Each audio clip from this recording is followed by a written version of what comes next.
Halo teman-teman semua, kembali lagi dengan saya Muhammad Raffi Akbar di M Raffi Akbar Talk Season 2.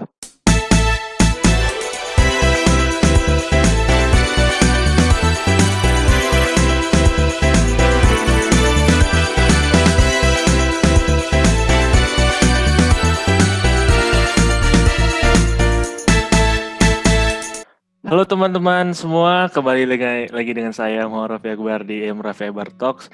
Jadi di sini di episode pertama di season kedua sudah berapa lama ya kita berhenti dari dunia podcast untuk sementara. Jadi pada podcast hari ini saya bersama siapa ya? Adik saya sebenarnya, adik satu band, terus kawan dekatnya adik Raffi juga dulu masih TK sama SD lah mungkin ya. Si muda kali waktu itu. Dia bersekolah di MAN 2 Model Medan dan juga menjadi drummer dari salah satu band lokal kota Medan. Saya nggak tahu nama bandnya, tapi itu lumayan terkenal. Bandnya bernama 1080. Halo Rick, apa kabar? Baik, udah kenyang, bersih makan. Bersih makan. Makan apa tadi? Hah? Makan Ada. apa? Hah? Makan ayam. Banyak. Oh, banyak-banyak semua makan lah. Sebelum kita mulai pembahasan yang utamanya, jadi coba Aurik kenalin diri dulu. Dari nama, terus ya kegiatan selama pandemi ini apa aja gitu kan. Apalagi sebagai kelas 12 ya, banyak kali tantangan-tantangan ya di sekolah online. Dan salah satunya ini, kalian walaupun kelas 12, angkatan yang pertama yang full online gitu. Ya kan? Ya kan? Angkatan sebelumnya itu bukan angkatan corona sebenarnya. Kenapa? Angkatan sebelumnya itu cuma ujiannya yang corona. Gimana tuh? Gimana cerita-cerita kalau di sekolah selama pandemi ini? Ya nggak ada orang nggak sekolah. Cerita sekolah online-nya gimana?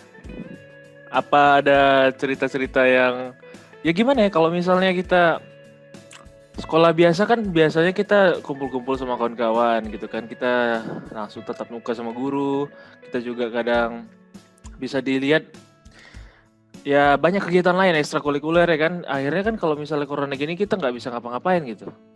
Gimana kalau kisah online-nya gitu? Iya sih memang kalau selama satu ini memang online, tapi pernah ada satu kejadian. Waktu itu kami kayak ada kegiatan gitu. Jadi Kenapa memang lucu gitu? ya lucu bagi kami sih. Jadi Gimana? ada satu kejadian di mana memang daring tapi gurunya di rumah sampai satu tempat. Jadi kami kayak kumpul satu kelas, gurunya di rumah. Jadi dipisah sama gurunya aja, kawan-kawannya di satu tempat itu. Oh, jadi teman-teman kalian berapa sekelas? 37. 37 maksudnya bersama-sama tuh? Iya, pernah waktu itu ngumpul. 30 tuh apa hampir banyak gitu? Nggak, maksudnya hampir semuanya gitu kumpul sama-sama? Atau semuanya Iya. betul-betul semua? Iya, bahkan kalau misalkan dibikin satu camp untuk 37 orang tuh bisa. Karena kan situ tempat. Jadi gurunya sendiri, kita kayak misalnya kelas biasa aja gitu ya. Iya.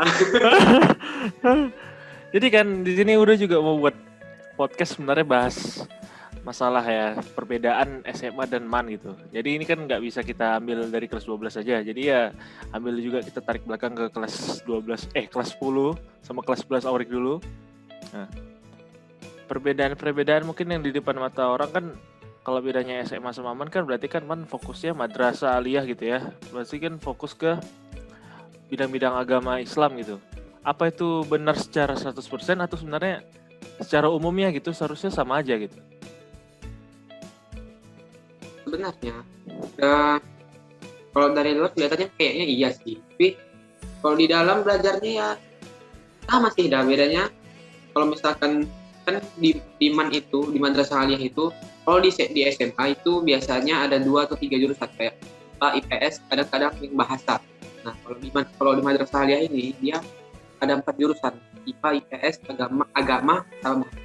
Terus kalau misalkan yang selain jurusan agama, itu semua jurusan dapat 5 pelajaran agama.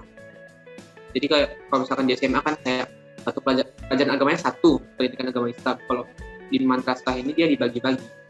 Jadi kalau misalkan negeri ya, kalau misalkan SMA swasta yang Islam mungkin ada juga yang kayak dibagi-bagi kayak akidah atau hadis atau itulah. Itu kalau untuk pelajaran. Kalau untuk pergaulan ini sama sih sebenarnya.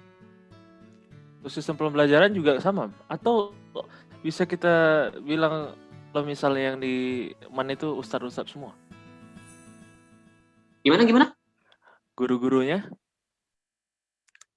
Apa harus Iya. berlatar belakang pendidikan agama Islam gitu? Oh, enggak. Ya, yang berlatar pendidikan agamanya harus guru agama. Ya. Berarti kan memang jurusannya justru ya kalau misalnya di Medan ini Raffi baru tahu, memang dari dulu tahu memang ada jurusan bahasa gitu di situ. Terus ada jurusan agama tentu ya karena dia MAN. Yang unik memang kalau kebanyakan SMA kan pasti cuma IPA IPS ya kan, terus bahasa. Kalau setahu Auri gitu, Auri kan anak IPA. Apa ada perbedaan kalau misalnya Auri tanya-tanya sama kawan-kawan Auri yang sekolah lain gitu, ada perbedaan yang paling signifikan gitu antara kelas IPA yang ada di MAN sama IPA yang ada di SMA? Ya, gimana ya? Orang nggak pernah pula ke pas ke lingkungan anak SMA pas hari sekolah tuh nggak pernah. Tapi sebenarnya nggak jauh beda. Bedanya ya itu ada beberapa anak yang memang terlalu alim. Kalau di SMA kan ada juga mungkin, tapi lebih jarang. Itu aja sih. Nggak begitu beda jauh. Nggak beda-beda terlalu jauh ya. Kalau untuk sama IPA. Kalau misalnya apa IPS ya? Ya, apa, IPS. Ini ada pertanyaan dulu nih yang paling apa? Anak IPS di SMA kan nampak gitu kalau misalnya ya secara umum mungkinnya itu anak-anak pemalas gitu. di mana anak IPS-nya gimana? Sifat-sifatnya sama juga nggak sih? Sama aja. Hah? Sama aja? Sama-sama aja. Enggak. Pokoknya semua jurusan mau IPA mau IPS perbedaannya cuma itu, orang alimnya lebih banyak, tapi orang alimnya. Masalah pergaulan sama aja. Kalau misalnya agama, pasti alim nggak deh? Belum tentu juga. Belum juga. Lebih banyak. Kalau bahasa kan pasti kan pelajarannya kan fokus-fokusnya kan berarti bahasa ya kan. Bahasa Arab pasti kalau misalnya di MAN gitu. Ada nggak cerita-cerita kawan Auri kalau misalnya di kelas bahasa itu gimana sih belajarnya? Apa orang itu belajar fisika, kimia juga? Kurang tahu sih, Dad. Tapi kalau misalkan IPS, pelajaran IPA-nya itu masuk fisika sama biologi.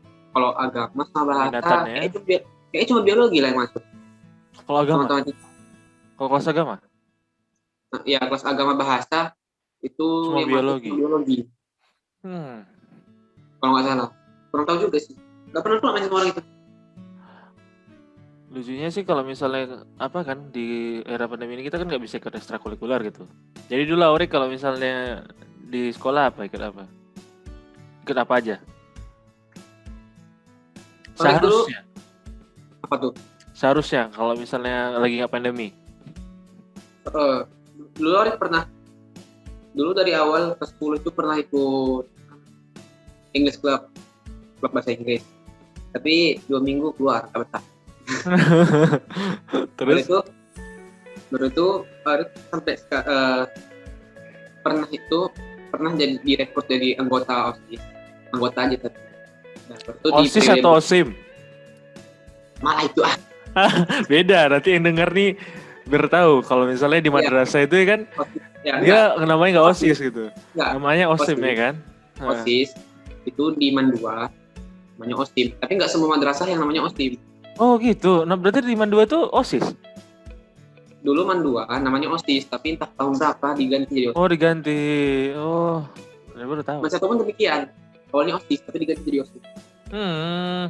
Nah, terus kayak mana kisah di OSIS OSIM itu? Iya. Kalau di OSIM nggak begitu aktif karena udah direkrut. Dulu pernah ada minat masuk OSIM, tapi ya pengen aja nggak niat yang serius tuh. Habis Terus itu juga keluar. Ya bukan keluar sih, memang periode udah habis. Tapi Orik nggak Periode direkrut lagi habis. di periode berikutnya nggak direkrut lagi. Habis itu aktif mana lagi? Orik dulu ke Rohis. Rohis. Ya. Rohis itu Orik, kegiatan-kegiatannya apa? iya, sebenarnya dia besar organisasinya itu sebesar OSIS. Jadi dia banyak ke kegiatan Islam dan itu lebih banyak kegiatan internal. Kalau OSIS itu kan lebih banyak bikin kegiatan gitu, kegiatan besar gitu. Kalau Rohis ini dia lebih ke kaderisasi. Berarti spesifik ke kaderisasi gitu ya? Iya, bisa. Kaderisasinya untuk Misalkan yang pasti orang pada tahu Rohis pasti kaitannya sama mentoring gitu. mentoring ya. Mentoring Terus juga agama fokusnya atau ada? Iya, bisa ya lebih fokus mentoring agama, tapi kadang kayak ada pelatihan berpidato, pelatihan apa segala macam. Pelatihan leadership ya. Pelatihan olahraga juga ada. Olahraga juga ada. Ya, tapi itu enggak fokus. Ada fokuskan terlalu ya. Habis itu apa lagi kegiatan yang Orik ikutin? Ya pastilah ngeband. Oh, dulu Orik apa ya kan? Dulu apa Orik namanya? Apa nama ekstrakurikulernya kalau di ekstrakurikulernya di Mendua? apa? Barisan ikatan musisi. Barisan ikatan musisi itu masih ada sampai sekarang kan? BIM. Masih ada. Jadi Orik waktu itu jadi drummer salah satu band yang ada di situ ya. Ya, pasti disebutin namanya. Inisialnya JJ19. Iya, JJ19. Halo. Berprestasi menangin beberapa lomba yang ada di Kota Medan gitu. Ya, tapi itulah sebenarnya kuliahnya buat jadi. Ada nggak kan? Orang juga perspektif orang gitu. Kalau sekolah agama kan jarang ada yang apa gitu, ada yang band gitu. Tapi walaupun udah tahu juga di Gontor pun ada bandnya gitu. Tapi orang pasti pikir orang-orang yang nggak tahu kalau ya musik itu nggak terlalu banyak dibahas gitu di sekolah agama. Tapi akhirnya memang setiap sekolah MAN ini juga ikutin modernisasi berarti ya? Iya. Sebenarnya kalau pandangan orang terhadap musik itu kan kadang ada yang pro kontra terhadap musik sama agama gitu. Ya udah. Nah, pembahas musik panjang lebar sih. Jadi kalau misalnya intinya hukum musik itu diperdebat. Jadi kalau orang menganggapnya haram lah, orang menganggapnya halal gitu. Iya sih. Juga itu jadi perdebatan tersendiri ya. Kita masih bahas itu lah, emang kita iya belum cukup kita untuk membahas itu. Apalagi nanti kita nih sebagai itulah band yang salah satu band Kota Medan itu kan. Pasti diserang-serang kayak waktu itu. Ya kan? Sampai kita harus membuktikan kalau kita tuh nggak sejahat apa ya, separah teman-teman yang lain. karena masalah gimana ya? Gimana Aurik melihat perspektif orang-orang kalau misalnya jadi anak band itu kesannya anak yang malas-malas saja, anak yang gila musik gitu. Bukan anak-anak yang memang sebenarnya ya belajar juga gitu. Gimana menurut Aurik? Ya udah kan pandangan orang bukan mempengaruhi karir kita. Karir kita yang melejit aja. Yes. Singkat aja kayak gitu ya. Iyalah. Jadi nggak usah didengerin ya kalau misalnya orang-orang kayak gitu. Yang perlu kita dengerin itu pendapat orang tua. Kalau misalnya kita pindah bahasan ya, kita sekolah tadi udah. Jadi kehidupan pribadi Aurik udah tadi sedikit di sekolah gimana kegiatan terus organisasinya. Nah, jadi teman satu band kita nih. Kita kan udah lama kenal nih kan. Di situ apa sih tantangan-tantangan yang sebenarnya jadi masalah bagi kita semisalnya untuk mengatur waktu antara belajar dan band gitu. Apalagi The Raffi juga concern kali kan masalah belajar. Kalau misalnya Olimpiade ya lebih penting Olimpiade daripada nampil. Kalau menurut Aurik gimana? Ya mana yang lebih banyak uangnya sih? Astagfirullahaladzim. duit terus. Enggak. Kalau misalkan memang ada olimpiade ya fokus ke olimpiade. Kalau misalkan ada nih dapat job uangnya banyak, udah itu udah itu orang tua nggak terlalu mempermasalahkan mau belajar kan mau nampil pun nggak ada masalah, ambil lah apa lagi ya. Masalahnya kan kalau misalnya anak-anak band ya kita bukan mau kita stereotip semua anak band itu, ya orang pun mandang kadang anak band itu memang ya anak band gitu ya main musik, main gitar, nyanyi, nampil, terus ya kadang belajar terbengkalai gitu sampai karir meleset, tapi ya kecerdasan dia nggak ada apa-apanya gitu. Gimana itu menurut Aurik? Kalau misalnya gimana kita dalam posisi meyakinkan orang kalau misalnya kita tuh bisa multi talenta gitu? Gimana? Talenta, musik itu multi talenta. Karena gini ya, intinya aja sih. Aurik pandai main drum, terus rajin juga ikut olimpiade, beberapa olimpiade juga menang gitu kan. Ya kan? Berapa sih? Itu satu. Oh, cuma satu. Dia. Oh, kamu sombong juga. Matematika lagi. Kan berarti kan di situ ada pembelajaran satu di mana kita bisa gitu sebenarnya melakukan banyak hal gitu, tapi tanpa meninggalkan apa yang jadi kewajiban kita, yaitu belajar gitu sebagai anak muda. Iya, waktu jauh-jauh, nggak semua pemusik itu bodoh. Kenapa? Nggak semua pemusik itu bodoh, nggak semua pemusik itu nggak bisa bagi waktu. Banyak juga pemusik yang bisa bagi waktu. Iya sih, kadang mau contoh besar aja. Contoh besar aja, Dr. Tompi pemusik. Iya, benar. Ya udah dokter dia. Iya, itulah sebenarnya kalau kita jadi orang seni juga kita harus ngerti kalau misalnya proporsi itu nggak cukup di situ aja gitu kan. Kita harus lebih dari itu sebenarnya, jangan cuma nyanyi aja. Kita juga harus bisa buat hal yang lain gitu kan. Jadi kadang pandangan orang kan bisa berkurang gitu kalau misalnya anak-anak seni ini sebenarnya bukan anak-anak indie aja gitu, tapi anak intelektual juga gitu. Setuju nggak? Iya, enggak. Dari bermusik ini pun gak usah lah kita yang jauh dari musik belajar. Di musik ini pun kita perlu belajar. Contohnya seorang maestro legenda Dani, itu ilmu agamanya sebenarnya tinggi tuh. Ilmu politiknya tinggi, ilmu agamanya tinggi, ilmu sastra tinggi. Lagu-lagunya kelas sama kan?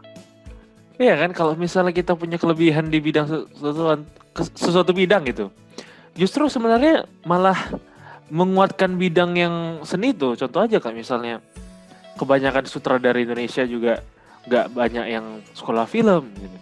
Banyak juga musisi yang nggak sekolah musik.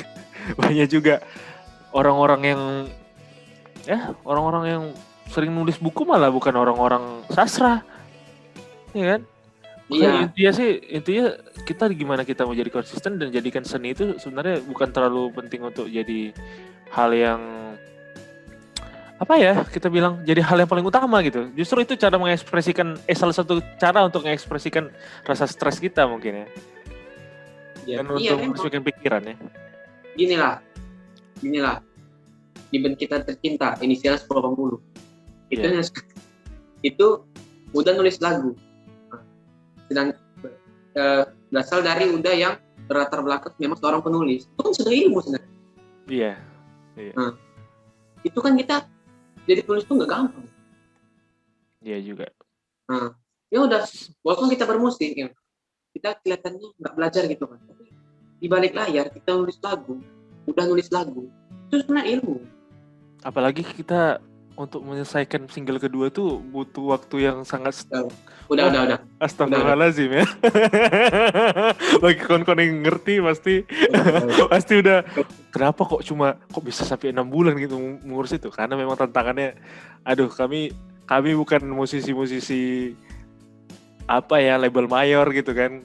Kami memang betul-betul indie sendiri semuanya, urus sampai semuanya, karena intinya di dunia yang sekarang ini lebih gampang untuk dicapai gitu ya. Justru banyak tantangan yang untuk anak-anak muda ini sendiri gitu. Gimana ya kalau misal gini, belakangan ini ya, hampir 1 tahun ini kebanyakan anak-anak muda itu kan ikut-ikut tren TikTok gitu. Dan banyak kali tren-tren konten-konten kreator yang lainnya gitu kan. Banyak yang Ya, ya, positif, banyak juga yang negatif. Gimana ya, pandangan Aurik? Gimana pandangan Aurik sebagai ya anak muda juga gitu, melihat kondisi di mana TikTok ini udah merajalela. Sebenarnya kita nggak salah, TikTok itu boleh juga karena ya itu membantu cara kita ekspresi dan ya ide-ide kita juga gitu.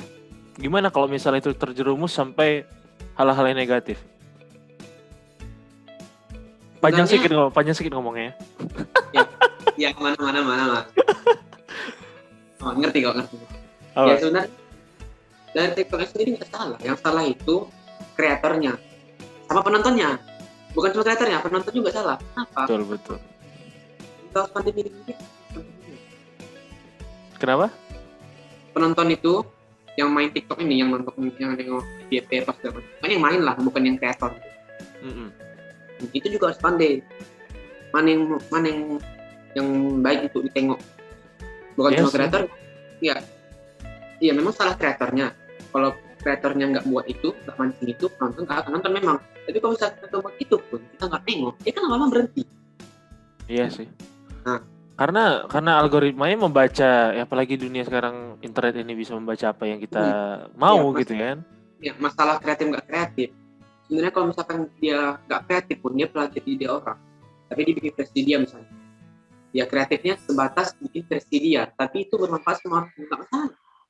Iya, benar. Ya kan, nggak masalah. Asalkan jangan salah caranya. Asal jangan mengganggu hak orang juga gitu kan. Iya, nggak gini lah. Bisa contohnya kayak ada video, gak usah disebut, ya memang nggak tahu sebenarnya YouTube-nya apa gitu. Tapi kayak ada video dia kayak social eksperimen. Pesannya sebenarnya dia mau tahu untuk beberapa taat sih orang di luar sana sama agama gitu kan. Tapi cara dia juga salah. Dia bawa koper yang isinya itu kayak ada uang sama makanan. Jadi ditanya ke orang-orang luar, kamu pilih apa? Al-Quran, uang, atau makanan? Nah, ini sebenarnya juga salah. Karena apa? Orang luar sana bukan Islam. Apa tadi yang terakhir? Apa harus bilang? Sebenarnya itu caranya salah juga. Karena salah cara. Ya, ada salahnya. Karena di luar sana itu bukan cuma Islam. Ada yang Buddha, ada yang Kristen. Benar. Ya kan? Nah, seharusnya kalau misalkan dia mau buat lebih umum, ya eksperimen juga harus lebih umum. Kalau dia pun mau ngambil eksperimen yang secara spesifik, misalnya mau nanya-nanya hal yang agama, ya cari ke tempat yang dimana memang pasti ada orang berkumpul di situ, yang secara identitasnya gitu. Kalau misalkan membuat di umum, pastikan kita benar-benar yakin kalau dia itu Islam. Atau kalau perlu di balik kamera kita tanya dia Islam. Tanya dulu ya. Kalau misalkan dia membuat konten tentang Islam, kalau dia membuat konten tentang Buddha, dia orang Buddha misalnya, ya terus tanya sama orang Buddha. Gak bisa tanya sama orang Islam, gak bisa tanya sama orang Konghucu. Makanya kita juga harus nengok, apalagi di Indonesia yang memang ya agama gak cuma satu aja gitu kan. Kita juga harus saling hargai. Kadang konten-konten ini malah berlebihan gitu. Masalah konten ini itu tadi, bukan cuma kreatornya yang salah, penontonnya juga salah. Kenapa dia tonton itu? Giliran dibuat Ya. Anehnya netizen ini, kalau misalnya kita udah buat konten yang udah secantik itu gitu, udah sampai lama prosesnya, kita udah ngeraciknya sampai lama, tapi viewsnya sedikit, tapi giliran dengan TikTok 15 detik bisa viral. Gimana itu maksudnya? Apalagi ya makanya dibilang seorang podcaster terkenal Deddy Corbuzier. Iya. Ada di Corbuzier, siapa yang bikin? Deddy Corbuzier lah. Kan gitu kan. TikTok itu dalam apa jadi aset, bukan kemaluan lagi. Iya sih. Bentar ada yang jatuh. Raffi pun gara-gara oke. Apa tuh? Raffi pun gara-gara TikTok itu TikTok itu gampang jadi terkenal, jadi Raffi pun juga agak mau masuk sekarang. Kalau dia masuk bisa aja nanti jadi terkenal gitu, karena satu malam aja bisa orang jadi terkenal di TikTok kan. Iya kan? Bener kan? Kita nggak usah takut sebenarnya kalau mau masuk ke situ kapan aja ya. Akhirnya algoritmanya membaca sendiri. Karena itu udah canggih kali gitu. Apalagi ya itu kita kalau kita bahas sampai masalah politiknya dengan negara ini negara itu ya makin parah gitu kan. Tapi secara intinya TikTok itu udah jadi salah satu bagian dari apa kita bilang ya? Apa bisa kita bilang budaya ya? Anak-anak zaman sekarang. Gimana? Mau dimasukkan budaya-budaya Indonesia ke TikTok nggak masalah. Asalkan jangan jadikan TikTok itu budaya. Ya, jadikan budaya itu masuk ke TikTok, tapi jangan jadikan TikTok itu masuk ke budaya kita. Betul, pas tuh. Maksudnya gini, TikTok dengan artian semua konten-konten yang menarik ditengok orang sekarang itu jadi budaya kita itu nggak boleh. Justru cari cara gimana TikTok itu memperkenalkan budaya kita gitu kan. Sebenarnya kan apa yang kita tengok sekarang ini kayak EDM apa segala macam itu kan sebenarnya orang luar itu kenapa menampilkan itu karena itu memang budaya mereka ya, orang tuh bangga sama budaya orang tuh sendiri. Iya benar. Nah bukan masa itu memang tren, tapi kan itu asalnya memang budaya mereka. Jadi nggak salah kalau mereka yang nampilkannya ya udah kita mereka tampilkan itu, kita tampilkan budaya kita.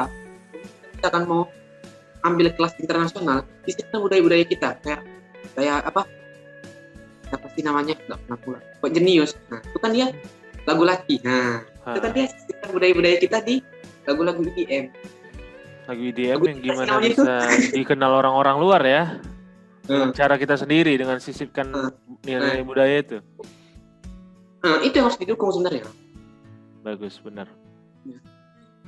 Yuk kita pindah bahasan. Ini sesi terakhir ya. Ini udah hampir 25 menit lebih kita udah gak apa-apa, 5 jam kita pun apa. Oh ya nggak sampai ngedit. Udah gitu. Iya juga. Udah gitu kan. Aurik sebagai anak kelas 12. Apa aja yang Aurik udah persiapkan untuk jenjang selanjutnya? Atau yang sedang dipersiapkan? Nah, itu aja. Ya persiapan belajar untuk, karena kan pengumuman SNMPTN belum ada. SNMPTN belum ya, belum jelas. Ya, tapi doain lah. Untuk yang nonton semua doain saya lulus. Amin. SBM berarti kan UTBK ya kan? Itu kan hampir 2 bulan lagi ya, bulan April kan? Ya kan? Apa ada motivasi dari kawan-kawan Aurik? Atau kawan-kawan ada yang atau ada orang-orang yang nyemangatin Aurik gitu untuk apa, kasih tips semacamnya? Gimana cara Aurik belajar? Ya pasti ada lah, tapi bukan ngajaknya nyuruh, bukan. Ya orang tuh ngajak, orang tuh juga buat. Maksudnya sama-sama. Terus ada juga yang kami kayak buat grup gitu kan, buat grup. Apa sih namanya? Kuota SNMPTN eligible. Eligible. Jadi semua anak jurusan IPA eligible Andaman 2 itu buat grup. Jadi kayak share info, terus kayak nge-share orang jelasin materi tapi pakai cara yang unik, jadi enak belajarnya. Sejujurnya ya, ini ya Aurik beda sama Buddha gitu. Kalau Aurik pribadi orang suka nengok buku yang tulisan semua, nggak suka baca buku. Nah jadi Aurik pribadi belajarnya itu mungkin ada beberapa orang yang kurang efektif belajar kayak gitu. Belajarnya Aurik banyak follow akun orang-orang yang follow Instagram orang yang bahas soal UTBK, jadi kayak muncul Aurik bahas pasti masuk. Ya, itu kalau Aurik pribadi ya, nggak tahu kalau orang lain. Mungkin orang lain baca buku sampai muntah. Ya kita juga sebagai anak muda yang pelajar gitu kan pasti punya cara-cara belajar sendiri gitu kan. Iya. Ya kan? Tapi ya harapan udah pribadi gitu, Aurik ya pasti insya Allah lulus gitu di PTN yang diinginkan, perguruan tinggi yang diinginkan. Amin. Kalau misalnya mau keluar kota ya udah silakan. Jangan lagi itu. Kenapa? Gak mau keluar kota? Mau kan? Mau kan? Mau kan? Ya mau. Tapi apa? Ya, adalah beberapa pertimbangan yang bikin S1 harus di skip. Iya, memang. Dan aku juga punya masalah itu tahun lalu. Udah bermimpi setinggi-tingginya, udah punya Udah pernah sertifikat kita bahas sebelum ini kan untuk perkota. sertifikat sampai tingkat Asia Tenggara sekalipun. Tetap aja. Kita punya pertimbangan masing-masing. Ya kan, bener kan udah bilang kan. Ya sudah kan, apa, ikutin. Yang penting intinya, walaupun kita sebagai anak-anak, apa ya, kita juga anak-anak yang punya ambisi besar gitu kan, kita juga belajar udah terlalu banyak, kita udah terlalu capek untuk itu, kita pengen sesuatu gitu. Tapi intinya kita juga harus ikutin apa kata orang tua kita, ya kan? Ya kan, selama mereka yang masih mempertanggungjawabkan kita, ya insya Allah selama orang tua kita masih mendoakan kita, apa aja yang dipilih pasti bisa. Suatu saat mimpi-mimpi itu pasti, ya walaupun kita belum nyampaikan sekarang, pasti nanti bisa tercapai. Oke teman-teman, terima kasih telah mengikuti kami di podcast kali ini. Sudah hampir 25 menit lebih ya. Kita Ini live apa? Nanti diedit. Edit. Oh, diedit bukan live. Enggak.